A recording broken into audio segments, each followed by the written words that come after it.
impossible to escape the observation that for the very first time in Jamaica's storied Olympic history, our medal haul will be dominated by field events medals.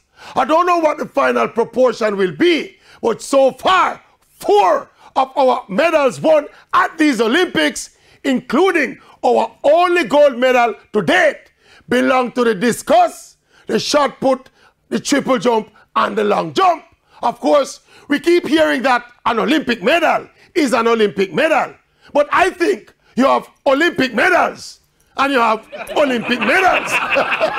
And in that regard, we don't want to appear to be swapping our success on the track for what we're doing now in the field.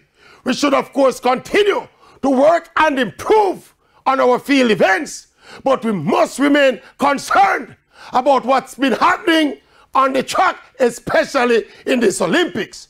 But for right now, it is predominantly our field event success that is literally a take shame out of our eyes.